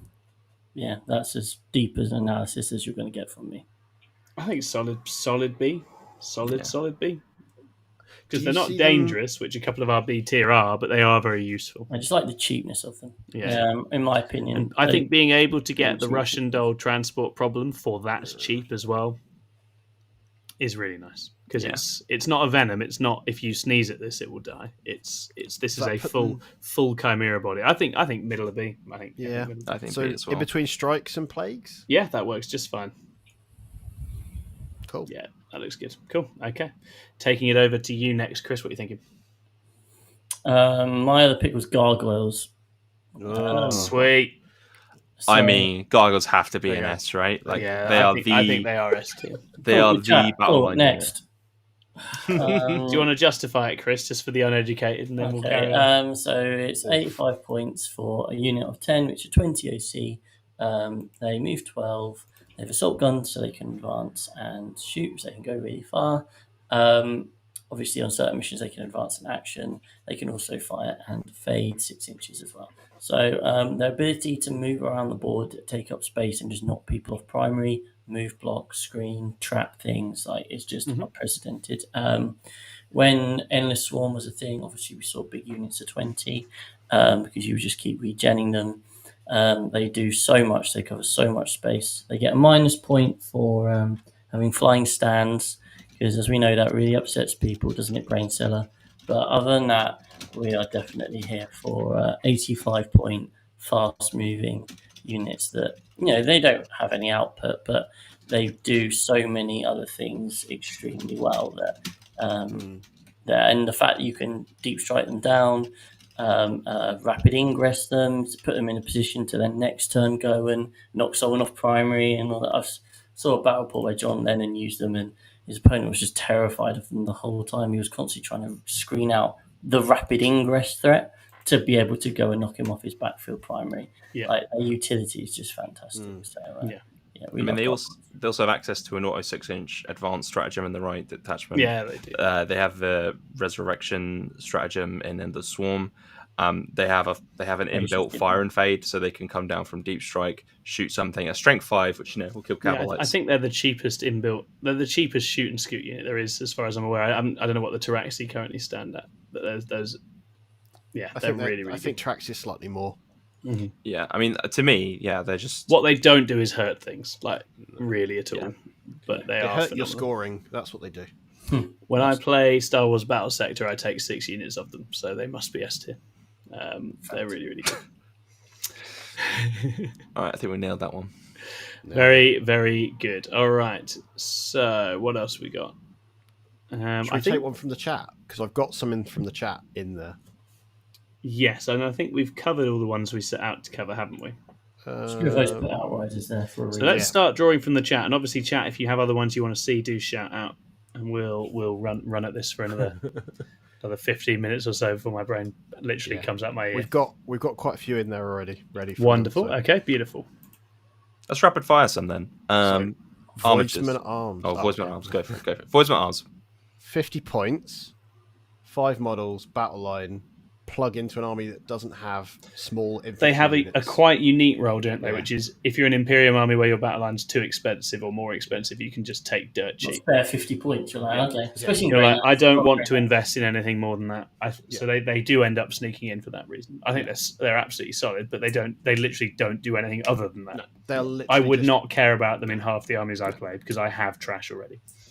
But they definitely Space do. Marines or something like that, where your cheapest unit is 65 points of scouts. It helps with those points, I suppose. But even then, I think it's more the Imperial Knights conundrum, really. There, isn't it? And Custodes. Yeah. I would definitely drop them down at least one tier for the fact that you have to use allies, which is just disgusting. Disgusting to begin with. It's not good for teams. Yeah. So I would probably say like a B. Mm-hmm. Yeah. Or a C. No, I'd say C. They're a fringe pick, right? Yeah. They're a fringe pick. You don't take them in every army that can take them. Yeah, definitely. And even then, I think C and you can't currently buy them from C Games Workshop. is very reasonable. Okay, wonderful. What else we got in there? Outriders, John. That was actually one of yours that we didn't got to yet. Yeah, so that's a battle line if you're in the company of hunters or Stormlance. Stormlance. It was Stormlance, wasn't it? And it's just like I still don't think it makes me want to take them over other mounted units, to be honest. I've literally not seen them used in any meaningful sense. You can't get around places either. You're going to take. They don't have damage. Cavalry. They get blocked, and they're just a delightful target for anyone with any kind of good weapon to just pick off. Yeah, it just to me they feel like they're in a D place, even with Battleline added to them. It just feels a shame because they're lovely models. Yeah, they don't have damage output. They don't have good character support. The stratagem support they do have is taking away the stratagem support from other units that you actually want to use it on. And they're mounted, which is just generally not a good keyword to have. Giving them a chaplain to give them like dev wounds on shooting if they're within 12 inches is such a fringe thing. Yeah, I know. It's just D tier. They are D tier. Yeah, they are D tier. They're rubbish. It's a shame. Right. Okay, and then someone asked about witches. Witches for me, I think, are probably kept in B by dint of the fact that witches and Lilith is a thing. Yeah, and that's literally it. Without Lilith, I don't know why you would run them because they are garbage on their own. And actually, the succubus is also not very good in this edition, so they really don't function except with Lilith. I'd put them bottom of B because the Lilith unit is great. Yeah. You take it to get a good Lilith and some idiots to keep her alive. They're not even the exciting thing about that unit, really. It's just all Lilith. So yeah, they're ablative wounds. They still play the role of here come some idiots in Drukhari, right? You can do all the usual trash things that you like to do, but they are nothing like as versatile as kabalites. And I think an all witch list would be pretty bad, but I've not seen it try. Cool. Someone else want to pick out another one? Let's do Necron Immortals. That's a great pick. I love it. I think I really like Immortals. I don't know how you feel on Jack. I think they're pushing S. Yeah, I agree. Because Necron Immortals are an incredibly tough platform. They're T5 with a 3-up save. They come in units of 5 if you want them, so you can keep them cheap. And they have incredibly good character support with the Chronomancer and a whole variety of other things. Yeah. Particularly in Hypercrypt Legion, you can pick them up, put them down, and get 7 points on static secondaries with established locus and behind enemy lines. You can just have a 7 every turn with a 3-inch deep strike. Or you can put your warlord as that Chronomancer, whatever it is, and then use his shoot and scoot to get onto the enemy home objective with your 3-inch deep strike, and get a secret mission. There's so many uses for them. They're just the perfect scoring unit. They also synergize really well with Saras, who's an absolutely fantastic character. There's just no downside to them that I can think of. I don't see. I think they're phenomenal. I don't think you could ever fault a Necron list for having 2, 3, I 5 think units. They're better in Pariah than they were, especially in Hypercrypt. They're just phenomenal because they can get onto anywhere at the end of the game for the scoring. So you can score the Warlord one with them. You can score the end game swing one. You can score the be in your opponent's deployment one. And they just good output, durable, mobile, effective, combo well with strats. Really, really good. Yeah, I'd definitely put them in S as well. They always feel exactly worth their points. Really, really worth it. Okay, so we had a shout out for Primaris Crusaders in the chat, so let's do that. I mean, these are very good because Ed Watts built an entire archetype around them, so they must be good. Best used really in big bricks and then juiced up as a combat and tar pit unit. Very, very effective in that. They are, as I see it, they're really just a primary brawling piece, and you don't really get much out of them other than that. So I would put them a bit further down as a result. There's not fundamental things being unlocked by this in quite the same way, but it's just a big tar pit that's very, very effective. And if you have one with Grimaldus or one with the Helbrecht, well, they can hit pretty hard. They just hit like a freight train, yeah. So I mean, as far as bodying things off points and being hard to get off points goes, they're really good, really good. You don't tend to see them outside of the Righteous Crusader detachment in quantity, though, right? No, you don't. You need to have all the full synergies with the Black Templars rules, I think. But I still think they're very, very valuable. I think they're probably an A tier unit. I think they would have been S tier pre-points increases. I would agree with that. And also I think the demands in Pariah just stretch what those lists want to do a bit. And actually the Crusader bricks don't help them answer those questions. It's not enough to just have several bricks now and still be expecting to score all your points. But a phenomenal unit to have that you definitely want in Black Templars. Black Templars models are sexy. Yeah, very, very cool. Great for converting into Dark Angels. Okay, let's talk. Someone asked about Brigands, I believe.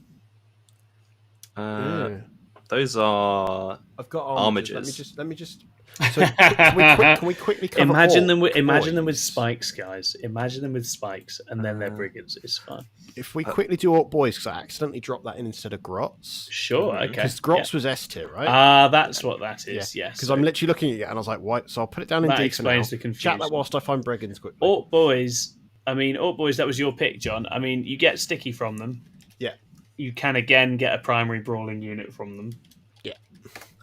There's an entire detachment you can build around them. Yeah. I don't think that you could put them less than high B. Yeah, I think they are. I think they probably are A because they are for what they do. There's no better unit at its price point in any of the Ork detachments either, right? If you want a combat OC2 tough unit that's also cheap enough to do different jobs and score. Whenever I build, if I'm building Speedwire or any of the others, I like plugging 1 or 2 10-mans of the boys in, and then you can also go even harder into them with that. They combo phenomenally well with different characters as well. The pain boy or the war boss or whatever else. Yeah. I think they're really, really good for what they cost. All right, brigands then. They're magically in the list now. Right? They are very, very good. I think they're one of the only Battleline units that you would take an army of exclusively these if you could. Yeah, capping them up to 6, right? As well, how often do you actually Battleline cap yourself? Yeah, and you would take more if you could. Like, you would take only those if you could. I mean, they obviously benefit massively from the army rules. You can, because they cost less than 200 points, don't they? So you can bring one in from strat reserve turn 1 from the mission rule. You can advance and action them with the right mission rule. Yeah. If you are incredibly lucky and your tournament for some reason plays with Stalwart Defenders, I think it's called, the one that lets you action when you're in combat or shoot at the same time, then they're absolutely cracked. But yeah, they're just a ridiculously good vehicle for the points cost at a baseline, and then their battle line on top of that. 8 OC for one model is just ludicrous. So I don't know. I don't think I could put it in anything other than I think they're really, really good. Just very, very good at a whole host of different jobs. Wonderful. All right, so still to work through. So kabalites we've had, rubrics we've had. Oh, Thierry's in and just became a member. Lovely to have you in, Thierry. What a hero. Absolute hero. I think we had Vanguard and Skitari shouted out. Now, this is one of those units that is massively, massively, massively effective at what it does. It's very cheap, and admech list, as far as I've not seen a good admech list that wasn't built around some degree of Vanguard. They take them more than Rangers, don't they? They take them more than Rangers. OC reduction is huge. The blocking style that admech like to play, they're really good at it. Dune Riders. They are not. They're not a damage unit, really, are they? They can't really hurt things very much, as far as they've got a couple of special weapons, which they massively increase the damage output and utility of units near them as well, because they are a battle line unit, which I think adds them. I mean, I would put them in A because I think A is very fair on that basis. Probably somewhere in the middle of A. You're gonna see them in every admech list, but inherently by themselves, they're not going to be game enders. No, exactly that. Which is where we've got a few in that sort of that set of brackets there, where it's like you want the thing they bring, but they're not like this will win you the game all on its own. Okay, very nice. Next up, the Votan Warriors. Hearthstone Warriors. Sticky objectives, some degree of damage, and they unlock Sagittars, which is not to be sniffed at. Getting your Sagittars for cheap, they do jobs. I think they're very, very useful. And they are now 100 points for effectively 250 man squads once you split the Sagittars. I really like them. I would never want to run not at least 10, but I find their actual damage application is essentially non-existent in the game. They don't really hurt things. That's what holds them back, really. I think they're really similar to Kabalites, right? Yeah. They're a little bit worse than Kabalites because they're slower innately. Yes. But I think like their transport is basically equivalent with the rerolls and stuff. I mean, in some ways the Sagittar's better, right? Because the Sagittar's essentially a frontline gun tank that has scout and is also a transport. So like what you lose on the unit, you gain back on the transport. Yeah, I think that's right. If you synergize them with Sagittars, I think they're very, very good. I think they go right next to cabs because they're almost the same unit. I think that's fair. I see them in a very similar way. I think that's very, very reasonable, and I do think you want warriors in Votan lists at the moment as well. I just wish they were slightly more dangerous themselves. Cool. Of the remainder, the ones we have not done. So acolytes. I'm curious what you and I think of this, Jack. I'm not massively high on acolytes right now. I'm very high on acolytes. Oh, let's hear it. So as a standalone unit, acolytes. So obviously there are two versions of acolytes. I'm going to talk about them as the same thing here because I think we can put them exact same spot on the tier list and it's fine. They get a lot of benefits from like all the detachments, right? And they all the detachments like synergize quite well with them. Because you can join characters that have all the keywords required to activate all of the stratagems for the detachments to the acolytes. If you need a Biophagus keyword, you can add a Biophagus. If you want Primus or Magus or whatever else for Xenocreed, you can add that. You can also have two characters in there. So the big one is a Locust for Fights First, which is ludicrously good on the mining unit because that unit is 2 attack, strength 5, AP 2, damage 3, anti-vehicle 4+, which is a great combat profile. And then the ones that don't have special weapons also hit pretty hard, 3 attack, strength 4, AP 1, damage 1.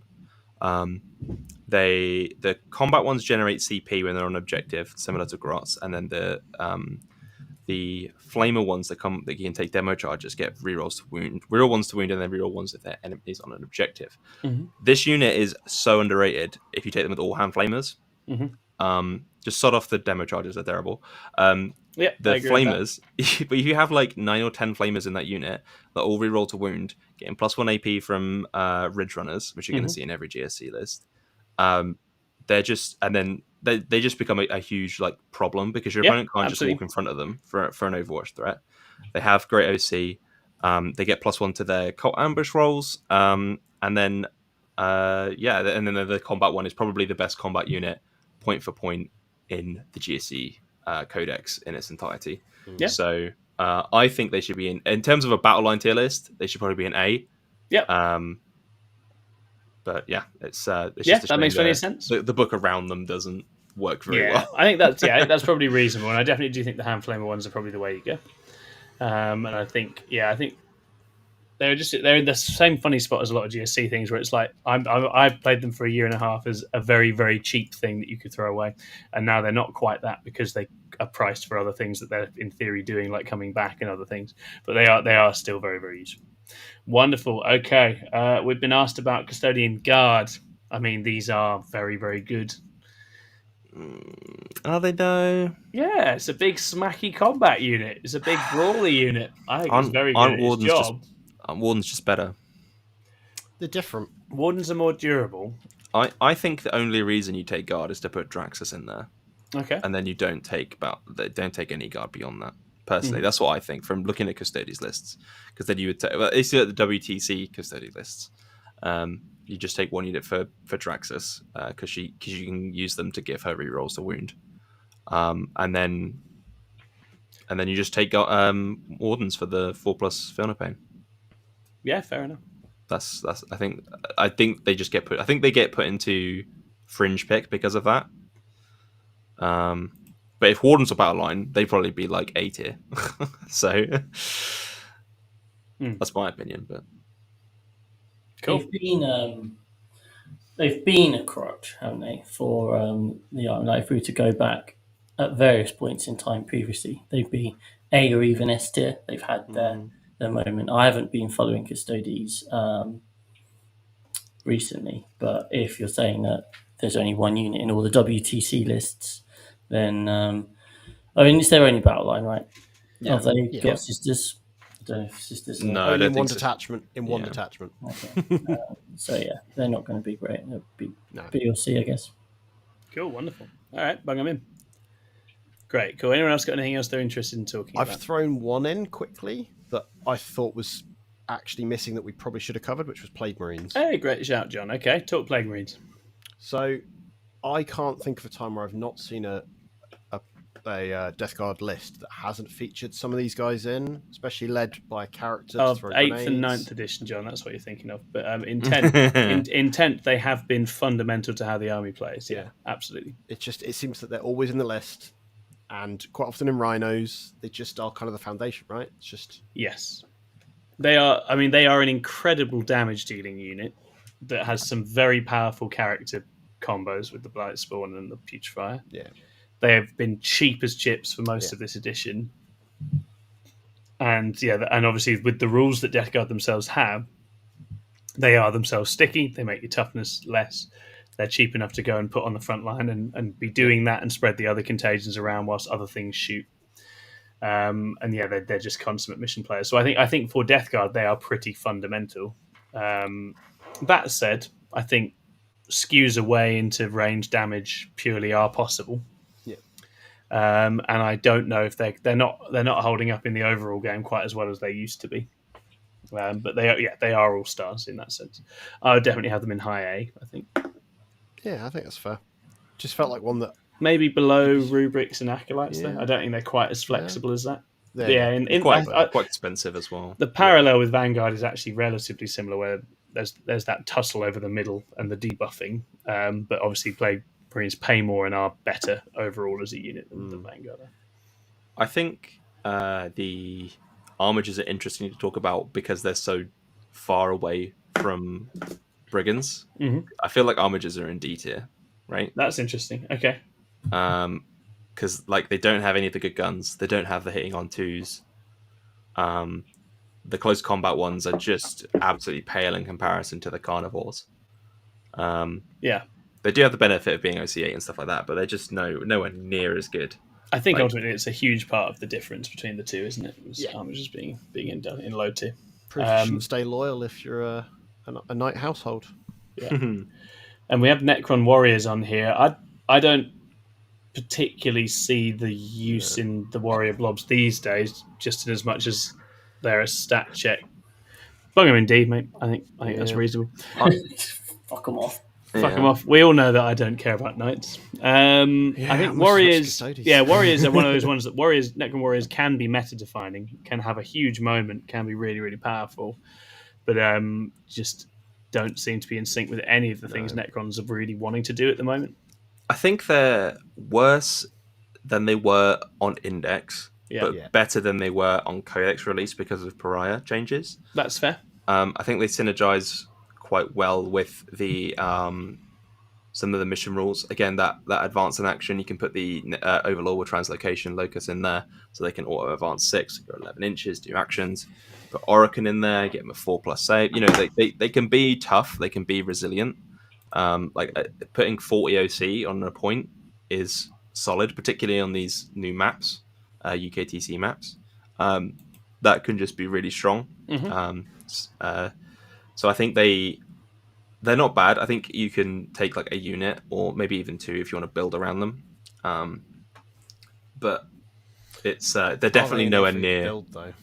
No, I would probably put them as a fringe pick. So somewhere with the witches or lower than witches? I would have put them in C for fringe. I think in C, and I think we will. Paint Hostings kicking off about armagers, so we'll revise them and put them up in high C for now. And if you keep complaining, I'll move them up through even further. Tell you what, actually, the one thing about armagers is that they are okay as an ally choice because they lose absolutely nothing from not taking them in their detachment. Because they can't go through a wall. Doesn't matter. Yeah. I think we've got a reasonable another suggestion from Gordon Chung here, who asks about legionaries. Legionaries for CSM. I mean, these are a fantastic unit. They're a damage dealer. They're quick. They're effective. Chaos Lords are obviously really, really good. Master of Executions are really good. You can run them with Lucius as well. I missed being able to run them with Abaddon. That was a good time. It's really sad that you can't now. But they are really good in a whole bunch of the CSM detachments. Really, really good in Renegade Raiders. I think they're quintessential B, right? Because like if you want more damage dealing, you could go Chosen. If you want more like mission play, you could go Cultists. So I think they're like I think they actually are. I put them as more valuable than Chosen in CSM lists for a lot of detachments at the moment. I just think the reroll wounds is big for them. Yeah, I guess what I mean is that they are like a middle of the road unit, right? They do a little bit of everything pretty well, right? So that's what I would have said. I think when they were 80 points, I'd have had them in A. I think probably at 90 they are in B. I literally do write CSM lists without any of them in because I think there are different things you can do without them. It is a bit detachment dependent. I loved them at 80 points. If they were still 80 points and you could take them with Abaddon, I'd be laughing all the way to the bank. Yeah. Alas, no longer. Cool. Paint Cells team wants to talk about heavy intercessors. Message Ed what? He'll talk to you about heavy intercessors. I tried. He's got a lot of things to say about heavy intercessors. He loves heavy intercessors. He loves them. I think they're one of those units that you have to go hard in on. Yeah. And then if you do that and with particular combos, they can be really, really obnoxious. I love the models. I have 5 Crimson Fist ones that I'm actually extremely fond of. I love those models. Cool. All right. I think that's going to do us for the Battleline tier list. I think we covered a lot of ground. What I would say, I think in a general zoomed out kind of way, they've found a very good role for Battleline in both the book design and the mission design in 10th, I think. I've definitely played editions where people literally just took none, and that was very normal. I think it's really cool that actually Battleline, because of a bunch of the different special rules which we've alluded to across this, have actually got their niche in all sorts of different ways in different armies. And there's not much outright rubbish in there. And a lot of armies do have very sort of defining plays that are possible as a result of it. Wonderful. Okay. Cool. We're going to rattle through a couple of podcast questions, and then we are going to hit the hay. So...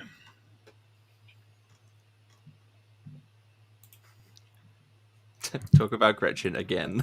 I just love Gretchin. I actually have 30 metal grots from Gorka Morka, so Gretchin are really I'm good. your fan. Gretchin are really good. And the Dread Mob lists are actually low-key very strong at the minute as well in different ways. There's some very effective lists with Zodgrod, Gretchin in there. Yeah. Scott says, now that we're a bit into Pariah, how necessary do you guys find Battleline to be in current list building? I don't take any Battleline because it is Battleline. Let's put it that way. Read the mission pack. Yeah, I think generally, I've not been building or playing in ways that maximise secret missions. I've not been building and playing in ways that maximise Battleline scoring, and I haven't needed to. But Battleline do bring with them a whole set of different tools spread across different units that is very, very good to have and useful to have in different ways. If the mission pack has lots of has lots of advantages to it, then fair enough. But if there aren't really many missions, I mean, the UKTC one tries it, but I don't think it's enough. I think some armies can probably build into it for secret missions as well. That's potentially a big thing. I think.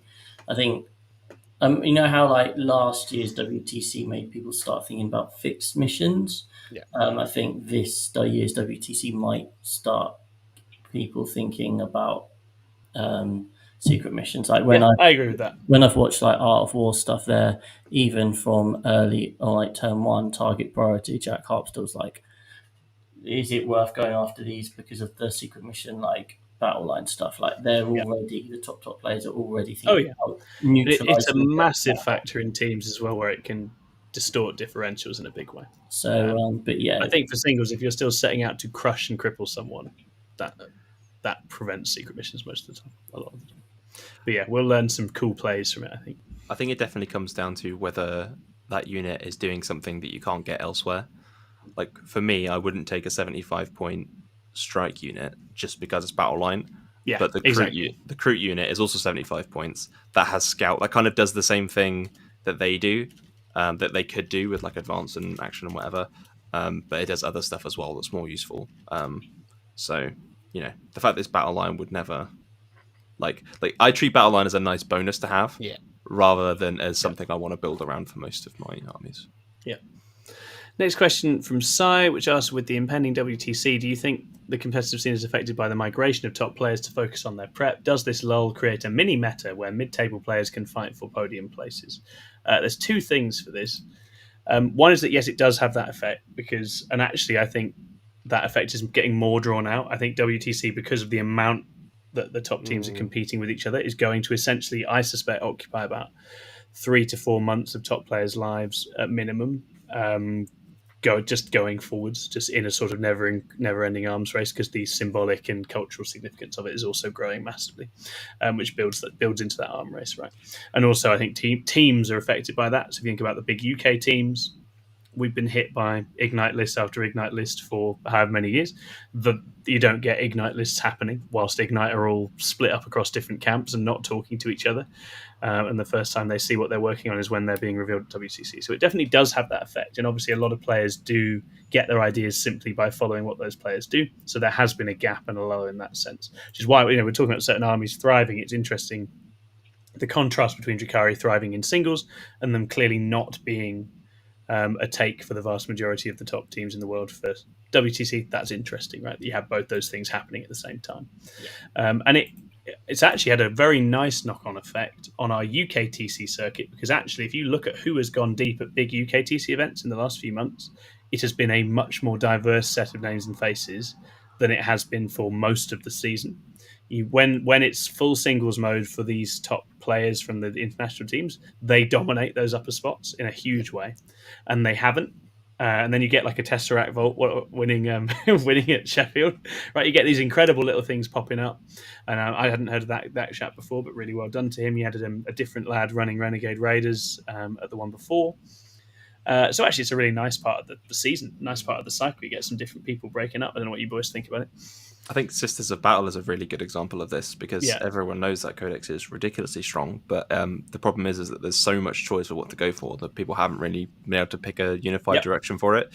Whereas now the WTC lists are out, people can see them. I'm pretty sure we're going to see a whole load of Bringers of Flame lists. So I think people were almost holding off on like, what do I take while I wait for the WTC list to come out to figure out what they want to do with their sisters. In a different chunk of the year, there were probably 7 or 8 of the best players who could and would have run some version of that. Yeah, you would have had 7 out of 8 players from Team England playing them, claiming they were testing it. For the greater good. Exactly. Yeah.